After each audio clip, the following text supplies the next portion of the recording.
message to him to get troops. You have to tell the story of Jamka. Because the story of Genghis Khan is one of people abandoning him, being disloyal.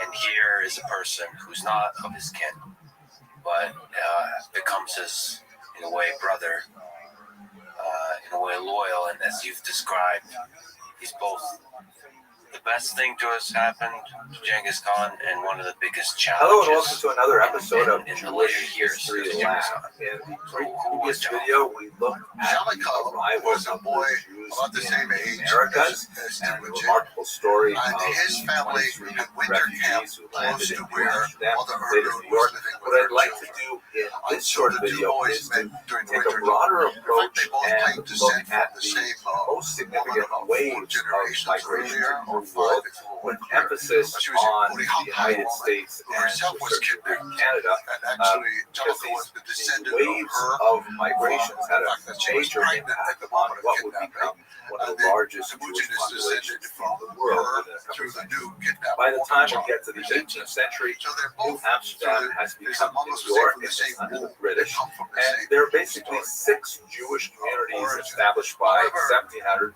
their With lives were only similar, about and they both 300 lost their Jews fathers in very total early. living Like all in Jellicoe the also colonies. lost a mother. Here you can see So where they he are. grew New up York, in of the course, which household we of his discussed. grandfather. Also He had Newport, no Rhode siblings. Island, where the Touro Synagogue was established. Whole And household Philadelphia of siblings. in the He South grew up with his Charleston grandfather, and and his grandfather had Savannah. several And wives. in Canada, But Montreal is a old very women, important community. which Robert later he Yet said is he also thought was significant an later on. influence on his life. Most of the Jews But the living two in boys North meet. America at this So they point come are from different observing the backgrounds, and Sephardic Jellicoe is rite, not as deprived by a any means as the tradition life of that a would Lucian, continue but he for has a much sense of the 18th century, emotional even as deprivation. the migrant population Having not had mother, derived father, more from siblings, but Ashkenazi he lives with lands. these It's old, kind of old like the people.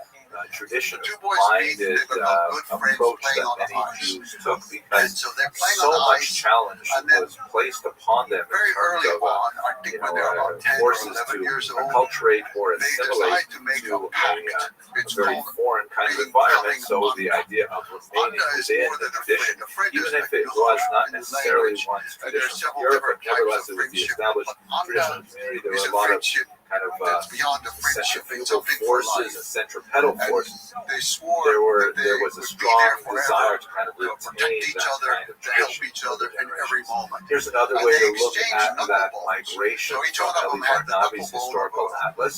You can see that a there are deer. populations moving Knucklebones from are used in these the games that they play. Southern It's also American used to communities, forecast in the future. particular after the Roll them Portuguese around retake and all. the form It's of very the Dutch strange. On the territories ice, I on will the say, coast. But there's also wintertime new in Mongolia, populations it moving can be from up Amsterdam, to 50 London, degrees and below even zero. from It doesn't Spain, really matter Portugal. at that Here's another view of the coast. You can see as we go into the 18th century, there's quite a few small establishments all the way as far west as St. Louis and New Orleans by the time we get to 1802. But for the most part, the major populations are along the coast.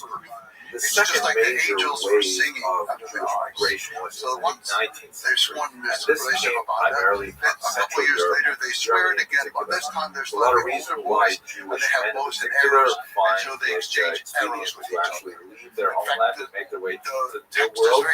There are anti-Semitic forces in Central Europe that force Jews to reconsider their place of residence. There's some restrictions placed on things like Jewish marriage, like only the oldest son in a family may marry. There are revolutions going on, 1848, for example. So a lot of Jewish men in particular. But also when you're hunting, if you want to move the animal in a certain direction, one of the you things send a that's whistling really arrow notewortly about the arrival of these penniless young men on American shores is that the prior generation of migrants, many of whom have established themselves very well in America, like Rebecca Gratz, for example. Here, this is Rebecca Gratz of Gratz College fame. Who's taken upon himself to make sure that these Jews, who in many ways are very different from the Native American Jews at this point, they have a different language, they have different customs and so on, but nevertheless the prior generations really make it a point to protect them. And there's a significant rise in the Jewish population as a result of this German migration. Have a look at these numbers. In 1826, it was estimated there were about 6,000 Jews in America. By 1840, that had increased to 50,000, and by 1860, to 150,000. Without necessarily thinking it through. Largely as a result of German migration, he gives this long speech about all the things they're going to do to the market people. We're going to the economic patterns of these Jewish migrants are essentially kind of literally a rags to riches story, because many of them, when they arrive on these shores, they look for some kind of occupation that's really available to them, especially if they want to maintain any kind of contact with other Jews, is to live in an urban center and to engage in peddling. This is like right at the bottom of the commercial ladder of success, where essentially they've got a push cart and they're moving from house to house, seeking donations or making small purchases of used clothing and things like that, then repairing them and then reselling them, recycling things like, making brushes and things like that. And it's like right at the very bottom of the economic ladder. But with hard work and frugality, they may be able to graduate to opening a storefront where they'll engage in more of an economic activity with one particular kind of craft or sales, or as often happened when they moved out west, and it's also the case with my own ancestors in Canada, is they'll open a general store in a developing semi-rural area and kind of sell everything that anybody in town wants, and it'll be the beginning of commerce in many of these particular locations. And then, if they're really successful, they may graduate to a phenomenon that is developed in the 19th century, the department stores, like Macy's or things like that, where they will carry all kinds of things in a large one-stop shopping place that ultimately results in significant wealth. So the German Jews actually enjoyed a trajectory of significant economic development over the 19th century. In terms of their religious orientation, they were very much unlike the earlier Sephardic Jews, and very much unlike the later Eastern European Jews, in that coming from Central Europe, they brought with them ideas associated with liberal Judaism, which in America was known as Reform Judaism, a much more relaxed attitude towards the strictures of Jewish law, the observance of the Sabbath, and keeping kosher and things like that, and they had a significant impact on the development of the American mindset at that time. Among their greatest achievements when they eventually achieved greater wealth was the erection of massive structures that were testament to their success, like the major synagogues in New York and elsewhere, as we shall see. These German Jews were also noted for their willingness to take risks and to travel and to explore and to really penetrate the western regions of the United States. Here's a great picture of a merchant named Julius Meyer, together with some Indian chiefs in Omaha in the mid-19th century. I believe the Jewish guy is standing in the back on the left of the note. Could be a guess here, but this is kind of like typical of these Jews who penetrated the far west, looking for economic niches and seeking to make their fame and fortune. This map will give you a sense of the distribution of these German Jews, reaching all the way to the Pacific coast by 1877. So it would have been common that the next major and the single largest migration of Jews, of course, occurs at the end of the 19th century and into the 20th century. This particular map shows only a piece of it. It shows only Jews migrating from the Pale of Settlement, that is the region where Jews were allowed to live in Tsarist Russia, and it only calculates the numbers from the beginning of a pogrom wave in 1881 until the dissolution of the Tsarist Empire in 1917. But it gives you a sense of some of the proportions of this major migration. About 1.75 million Jews seek to make their lives in the United States. About 70,000 Jews looking for universal health care decide to go to the civilized country to the north, 111,000 to South America, about 250,000 to Western Europe in general,